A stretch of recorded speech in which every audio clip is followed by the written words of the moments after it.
JFD, just fair and direct.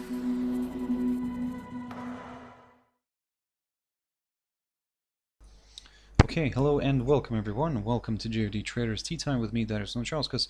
Today is the 25th of June 2020, so yep, welcome everyone. Welcome to this Thursday's afternoon live session where we're going to have a quick look at the markets, a few of the charts, the usual stuff.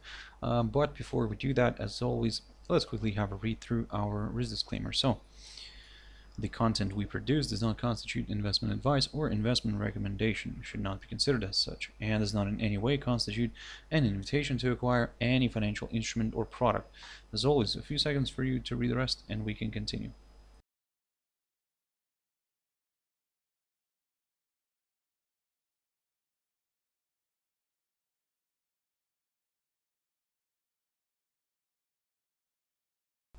Okay, now then, also just before we jump into the charts, as always, quick mentioning of our JFD YouTube channel, to which you can always subscribe to in order not to miss any of our upcoming videos. And of course our JFD Bank website, and specifically our JFD research page, which we also update on a daily basis. So yeah, feel free to visit us here on jfdbank.com and click on the research tab right there on the top. Quick update on what's happening here globally. So as you can see, the figure continues to rise. To be honest, not much new, unfortunately, because that's so far that's the trend, and yep, we can see that the numbers continue to rise. Now the big question here actually will we be able to reach with the same pace? Actually, could we reach 10 million by the end of this week? Of course, something that we'll keep an eye on during the weekend. I doubt that tomorrow we'll reach that figure, and I hope not. But yeah, by the end of this week, no, this is where it could become very interesting if we'll reach 10 million infected people. So yep. Let's see, most likely the number is already there, but yeah, of course we're going from the official numbers. So let's have a look at the markets here. The first one I want to touch on here is actually the German DAX. Now the index drifted lower this morning, so everything kind of worked out according to the plan that I spoke about this morning. The index did drift further south. However, it reversed very quickly here and started pushing higher, and is now currently balancing above the 12,133 territory, which I've talked about previously.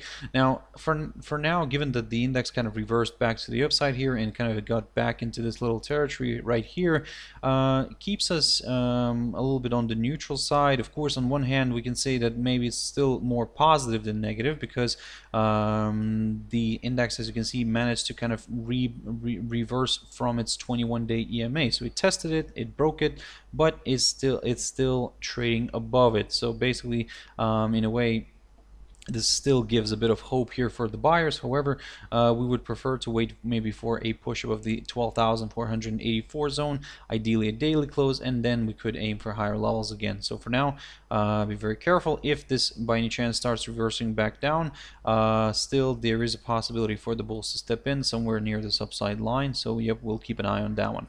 Dow Jones Industrial Average. Here the picture is a little bit difficult as well. Now, if we take a look at the cash index and where it's currently balancing at, you can see that the cash index is currently at around 25,400 zone. So basically, not far from where it ended yesterday's trading session, and remains above this 100 EMA, which yesterday, as you can see, acted as a fantastic area of support.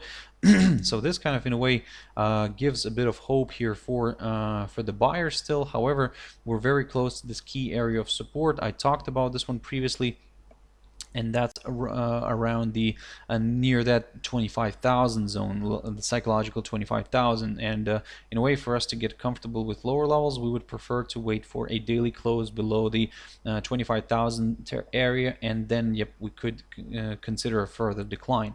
For now, we will be very careful. Even with the upside, we cannot really talk about the upside yet until we get a nice good push back above this 26,294 zone. which, as you can see, acted as a fantastic area of resistance. We didn't even get a nice daily close above this, so yep, basically we need to see a nice good daily close above this area in order to aim for higher levels. Let me just get rid of this upside line, no longer needed. Just to kind of also mention, guys, that there was a bit of data that came out from the US today, the one that I was talking about this morning. So the initial jobless claims kind of this came out as a disappointment. Of course, it came out better than the previous figure, however, worse than the forecasted 1,300,000. The actual number came out at around 1,480,000. So yeah, not very good here. However, the continuing jobless claims, that figure slightly improved. So yep, basically the market is a little bit mixed right now, I would say, and to be honest, for now, looking at this picture, we're just gonna probably wait and just continue observing the whole activity, and we'll continue observing the price action, and especially these levels that I've mentioned to you, the 25,000 on the downside and the 26,294 on the upside. Gold here is trying to recover. As you can see, it drifted lower this morning. However, it drifted lower but failed to reach this 1748 zone and started reversing earlier. You can see that the bulls are really desperate right now and trying to push the commodity back above the 1763 territory. Of course, don't get me wrong, all this activity still is a little bit tricky for us, because in a way, given how everything is shaping up right now, there is a possibility maybe to see a bit of a correction here towards this 1748 zone and towards this short-term upside support line taken from the low of the 5th of June. And if both of these continue to provide support, then yes, another round of buying could be possible. But again, that's why for now, guys, be very careful with the upside. Like I said, it seems that the precious metal does want to correct a little bit lower, but we'll be very careful near the 1748 zone and this upside support line, because if this area does continue to provide support, then yep, another round of buying could be possible. On a break of it, well, guess what? I mean, we could start looking at some lower levels, but again, for now, we're still leaning a little bit more to the upside. Ethereum, quick update here. So this yesterday, if I'm not mistaken, recently I've looked at this one, this crypto, and we were basically hanging above this upside support line taken from the low of the 13th of March, but as you can see, the pair, the crypto drifted lower and came back below this upside support line. However, it still remains above this level, the one that I talked about, the 227.50 territory, which, as you can see, continues to act as a very nice area of support, and that's marked by the highest point of April. So in other words, we need to see a nice good drop below this, and ideally a daily close, before we could consider lower levels. Let's get rid of this upside support line. We no longer need it. And in terms of the upside, the same idea remains. We need to see a nice good push above the 252.50 territory in order to aim for higher levels.